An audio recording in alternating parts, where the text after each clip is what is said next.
Hello and welcome to behind the scenes of Haroun and Stories. So today we actually start outside the auditorium space as people have their pre-drinks in the dining hall. This time we wanted to integrate the space more into it. So the story is about freedom of speech and suppression of speech. So these posters have been fitted as if the theatre has been closed and repossessed, which is part of the story. You see, people don't know who Haroun is at this moment. It's a character that likes to limit the freedom of speech.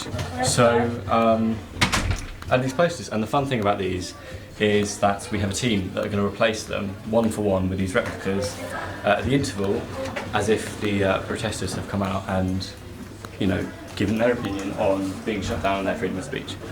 So if we head through here, there's also two canvases I made for the marketing campaign. So these are going to be up as well when those posters are kind of almost vandalised.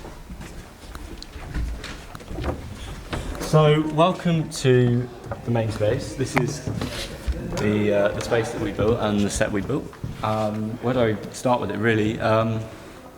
So, when working in this room, I like to kind of embrace the entire space with all the different fabrics and stuff, and that's dependent on the story and the theme and the kind of culture and research that I do into the environment that we're trying to create. So, with this one, we're trying to create a kind of Persian inspired on my street, and it's this kind of idea of a little theatre that people have built that had been shut down by this character called Haroun.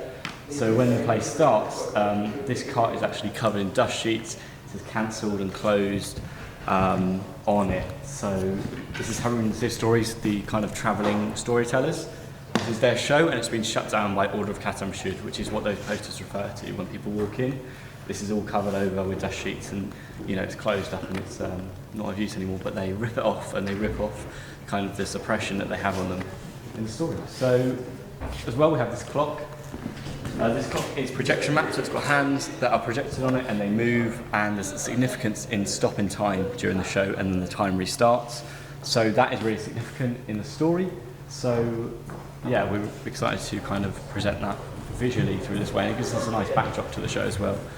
The organza material that we put around the room, as you can see, it's around all the seating blocks as well. It's really nice as it's basically see-through in the current light, but later in the show we have LEDs that come on that light up the organza as colour comes back into their world and life. That's part of the story, how they find colour and they find kind of the freedom to speak again. These towers, and these were fun to make. They're supposed to look a bit rougher on the edges because these storytellers have made them. So we actually built them with hoops and wood and these pallets as bases, and we created these tops for them. So yeah, it's supposed to look a bit rough on the edges, and that comes to these panels at the side, which are sort of scenic panels, and that is the idea that the storytellers built it, and that's why it really wants to look handmade, and that's why it made an effort to kind of not make it neat around the edges, and the ivy and stuff adds texture and kind of age to it as well. So as with all the seating blocks in every show, I like to theme them completely. In this show it's more about the Persian fabric to kind of mirror the idea of the street thing up there, so I put extra fabrics on and bits and bobs up there. Over here then, this is like a sign that would say welcome to the theatre. It says this theatre's been closed and repossessed, the sign you see in the corridor, so that's quite a fun thing as well. In here then is Easter eggs to some of the past shows we've done, like Around the World in 80 Days and The Lovely Bones, and some past productions that we've done. So that's a fun chest of Easter eggs, also practical in use in the play. If you head around here then, we have dry ice, which is really nice to the traditional fog and haze we have in here. So the haze fills the air and gives you that theatrical effect. The dry ice should roll along the floor, and it gives us a really nice effect. We have a projection that comes down from up there.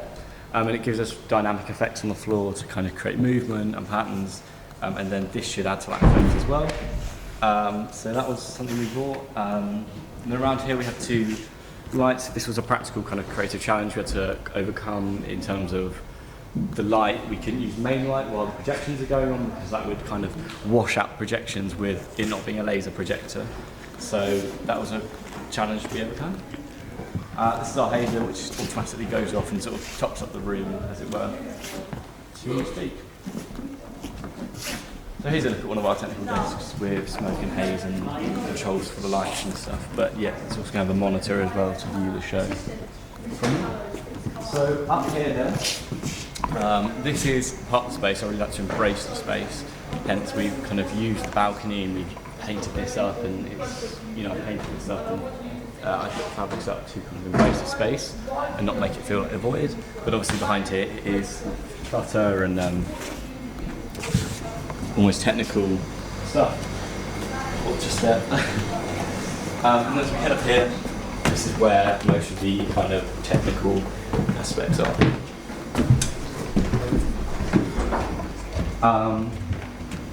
So up here is where I'm running the projections from. There's a few spare lights and bits and bobs. This is obviously sound and lighting. So yeah, that's it. That's a look at the Haroun Zoo stories. And